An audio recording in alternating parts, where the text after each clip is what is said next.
Tara, samahan nyo kami dito sa Splendor Hills. Pakita natin kung paano ang papunta dito, road condition, weather condition sa campsite, at lahat ng kailangan mong malaman. Tara!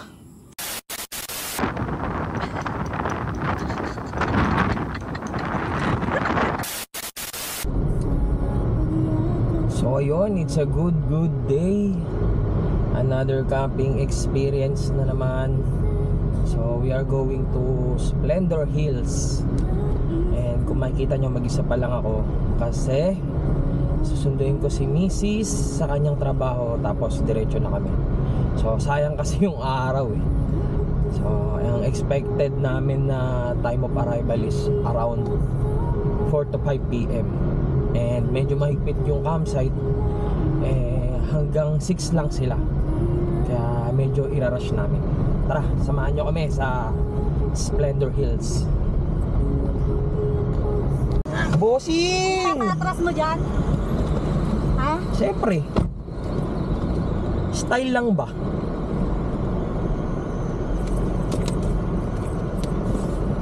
Bossing! Kamusta ang buhay-buhay? So ayan guys, medyo sinama natin yung biyahe natin. Medyo mahaba to kasi gusto kong makita nyo yung terrain na dadaanan nyo papasok dun sa campsite. Yeah!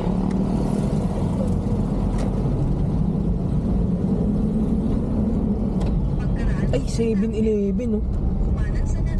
Baka may madaanan pa tayo. Kaso yun eh, ilang minutes lang ba? 20. Siguro naman mayroon pa. So ayun guys, nalagpasan namin yung 7-Eleven. So ayun, nakabili na tayo.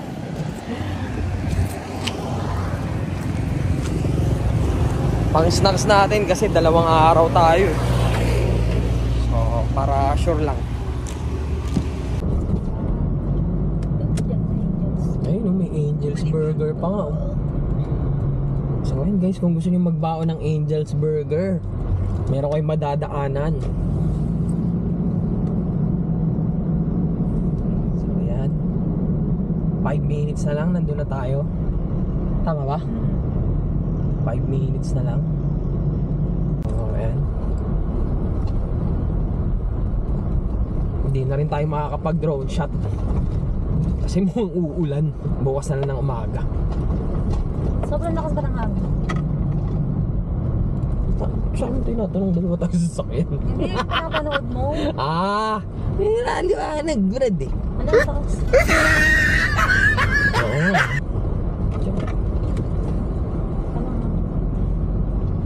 So, eto na yun, paangat. Paunahin natin siya.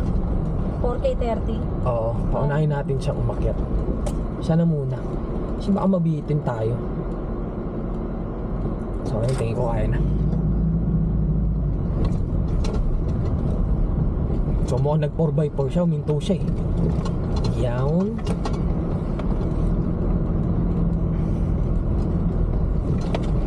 Siya muna. Ito, anunin natin. May baka pa sa gilid, men.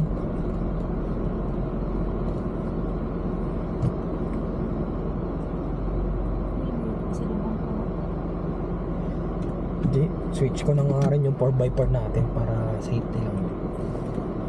Kasi packet eh. Paunahin natin yung motor.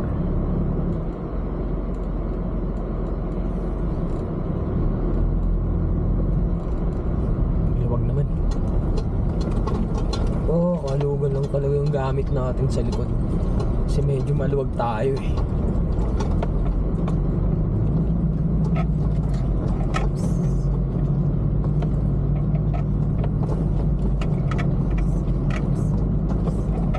Ito yung pinaka-challenging guys.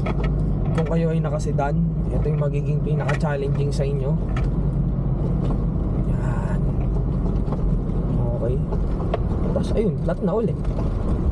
Nga lang, malubak pa rin. Ang ganda oh. Yeah, welcome to Splendor Hills. So ayan, napakaganda nga ng view dito guys. Oh, yun no. Kalugan talaga yung gamit natin sa dito. Oh, ganda.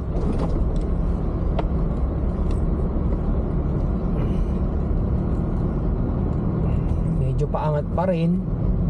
So dahan-dahanin nyo na lang dito guys, lalo na kung medyo mababa yung ground clearance nung dala nyong sasakyan, kasi baka sumabit oil pan nyo eh. Pero lupa naman yan, kaya hindi rin yan ganun katigas, hindi rin naman yan makaka-damage sa inyo.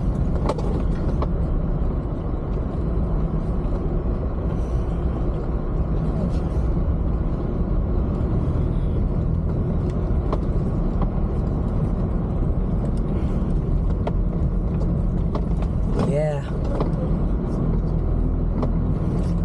Yung ibang malalalim naman pala guys, nilalagyan nila ng sako. So hindi na kayo masusubsob talaga na sobrang lalim. Okay na talaga. So ayan yung spot. Wow, grabe laki. So saan ba mas maganda? Sa taas? Dito na muna tayo.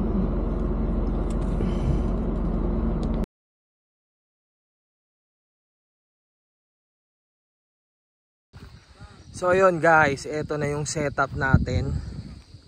Nasira yung timelapse natin dahil tumumba yung ating pang timelapse na 360. Pero eto na siya ngayon. So grabe yung hangin dito, medyo nahirapan kami mag setup. So ayan, may awning tent kami pero tingin ko hindi na namin siya ilalagay, dahil itong tent namin is malaki. Parang OA na pag nilagyan pa namin. Eto kasi itong gamit namin is Bidalido na large. So ayan, dapat talaga to pang mga 6 to. Ginagamit ko lang to pag kasama yung parents ko. Pero since dalawa lang kami, ginawa naming sala yung kabila. Ayan, ayun ang kagandahan niya. So dyan na kami kakain and everything. So napakaganda dito nga pala, no? Hindi ko na nabidyoan kasi yung owner nung nag-discuss siya ng rules. So bawal talaga maingay dito. So pwede ka lang paalisin. Parang yung half payment mo, ano na yun, kumbaga forfeited. So napakaganda ng rules, talagang tahimik. Wala talaga mag-iingay dito. The best talaga to para sa mga campers. Tsaka napakaganda talaga ng view guys. Tingnan nyo.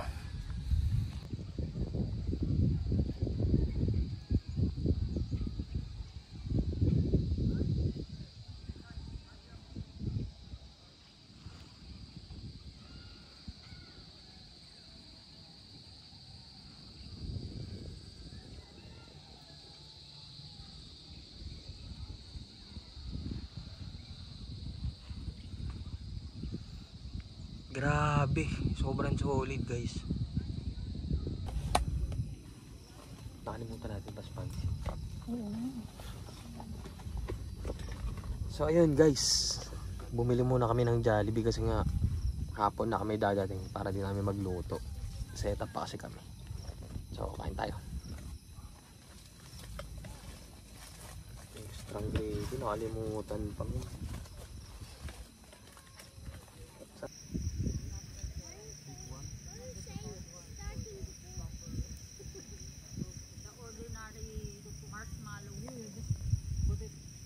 So ayan, timelapse tayo ng buong liwayway at dyan nagpalipad na rin tayo ng drone. Syempre kape-kape na rin.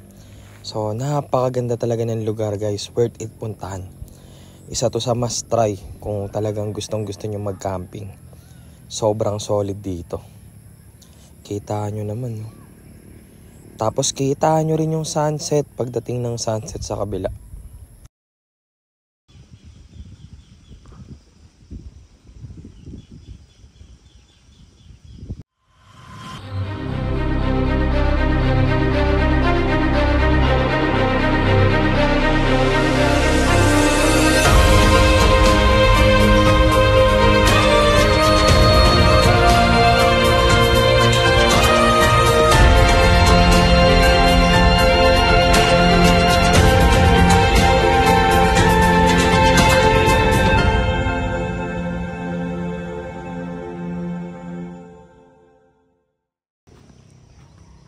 So ayun guys, good morning. Ito pakita namin sa inyo yung CR.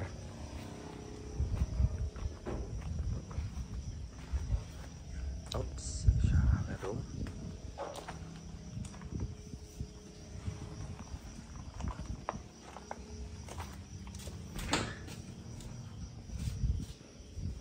Tapos yung tubig nila, ito. Yan. CR din to. Yung kabila meron guys. Meron din dun sa kabilang side nito. Tapos ito yung washing area nila. Tapos dahil sa sobrang lakas nga ng hangin, gumawa sila nito. Actually ito yung lutuan namin. Yan. Kasi pag sa area nyo kayo nagluto, nako, mahirapan kayo kasi yung lakas ng hangin. So ayan, sinigangers. So kailangan na talaga siya dito kasi guys, tingnan nyo naman yung hangin. Yung tent namin, no, kala ko lilibad na. Yung ibang tent na. Solid. Nakalimutan natin bumili ng bigas. Kaya lalabas talaga ako. Buti na lang hindi namin ginamit ang aming awning tent. Kasi nga mahangin dito. Tapos kung nagkataon, ililigpit pa namin. Tempo talaga. So bili na rin ako ng iba namin kailangan, like kape.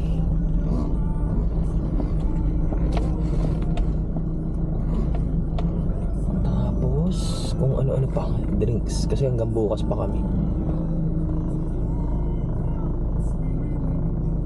Yeah. Kakaroon pa ako ng chance na lumibot. Solo na lang ako kasi wala magbabantay ng gamit namin. Para ako nagtitrail dito guys.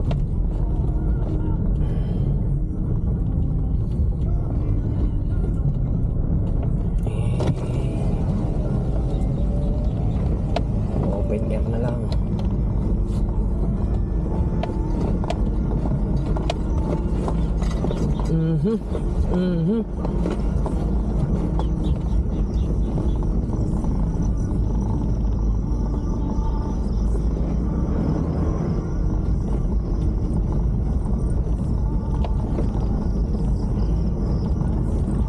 Lang guys, talaga medyo malubak-lubak ano.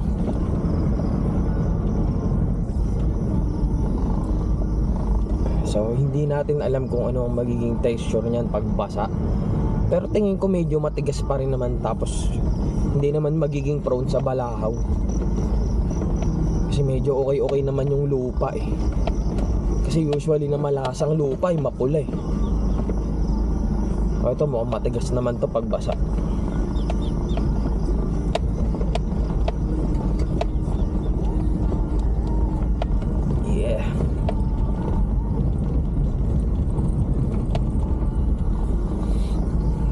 Sa kanyang natural habitat.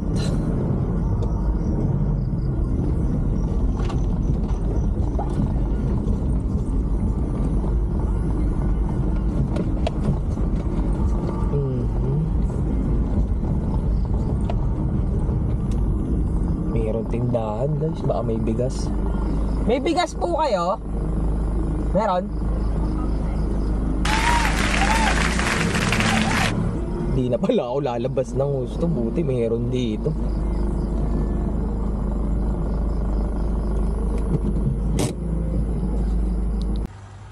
So guys, yung tindahan, medyo kompleto sila kasi lahat ng kailangan ko nabili ko eh. No? Tapos malapit lang din. Ayun lang uli oh. So pag may nakalimutan kayo, pwede dyan. So ayan, para may idea kayo kung gaano kalakas ang hangin dito. Ayan o, makakalog-kalog yung tent natin sa lakas ng hangin. Ayan. So hindi kayo pwede magdala ng hindi quality na tent dito, baka maging saranggola talaga. Pero lamig guys, sobra. Kita nyo naman o. So guys, dito kayo manggagaling pagkapasok nyo. Ito yung campgrounds. Yan, meron dyan. Tapos itong kubo na to, pwede kayo mag-charge dyan, sabi ni Alex. So may kuryente sila. tapos dito yung iba. So mahaba pa to. Malaki siya, malaking lugar guys. So ayan, umuulan na dun, oh. Tamang ulan dun, no? Kitang kita dito. Pero buti dito hindi pa bumabagsak. Papunta na. Pero tignan mo yung tsura ng tank namin. Toy.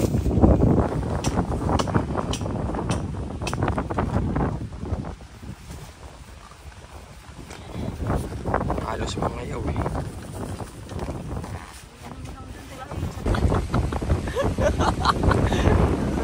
Gusto nang lumipad ng tent namin mga tol.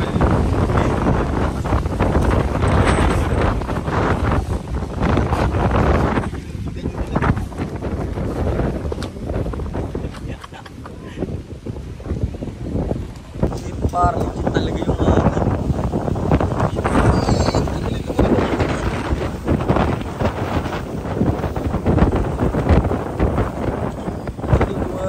baka lumipad yung tent natin. Hindi pa rin tayo. Yo. Sarado ko.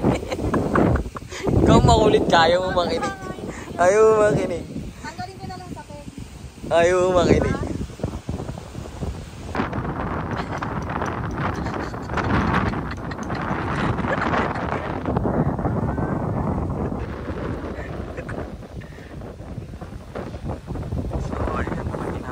Ulan.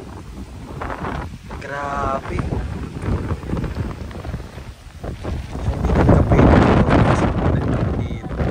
Ha?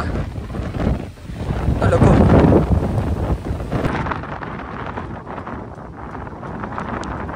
Grabe lakas. Pero medyo nagkailangan pa.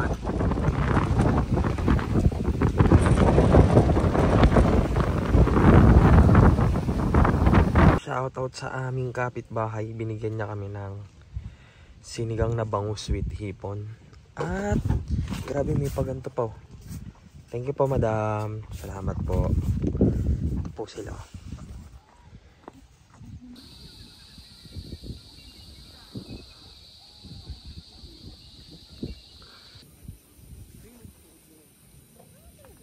So yan mga kasabay natin. Kaganda ng setup nila guys.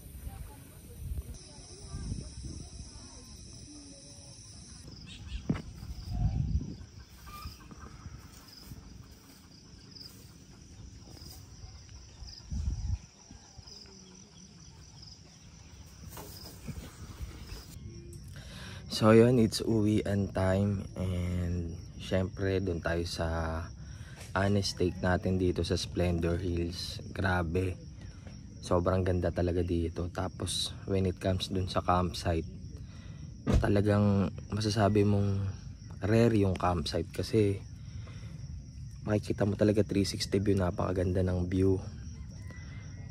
Kung yung linis naman, talagang sobrang linis din.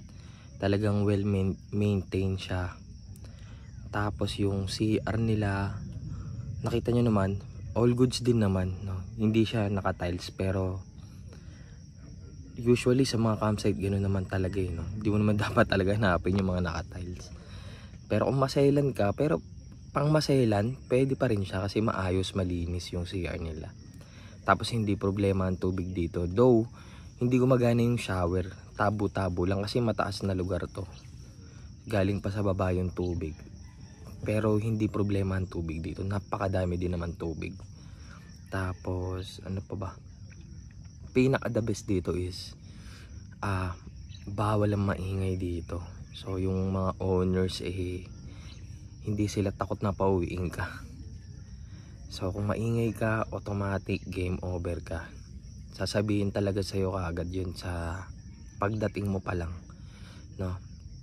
Yung mga owners talagang present sila lagi, kamustahin nila yung mga campers, kaya overall good, napakaganda talagang. Alam mo yun, ito talagang campsite, wala maririnig na video, okay, nagsa-sound trip ng napakalakas, kahit medyo konti lang yung pagitan ng aming magkakapit bahay, wala kang maririnig na ingay. Tapos yung temperature dito sa gabi malamig talaga. Nagmo-moist din yung kotse namin pagkatingin ko eh. Though ang problema mo lang dito sa tanghali dahil konti yung shades ng puno. Dapat may awning ka kasi mainit. Pero pero mahangin, alam mo yun? Beach vibes ba na mainit pero mahangin, kaya okay lang. Pero make sure na matibay yung tent na dadalhin mo dito kasi may times na sobrang lakas ng hangin talaga. Na kailangan mo hawakan yung tent mo, no? So ayun lang naman, overall napakaganda dito. Hindi pa malayo sa Metro Manila. 1.5 oras lang ang biyahe mo. Napakasulit, tas hindi pa ganun kamahal kumpara mo sa iba. Kaya thumbs up dito sa Splendor Hills. Talagang must try kung hindi ka pa nakakapunta rito. Malamang isa to sa maging favorite campsite mo. So yun lang. Kung umabot ka rito, maraming salamat. And I hope you will subscribe on our channel.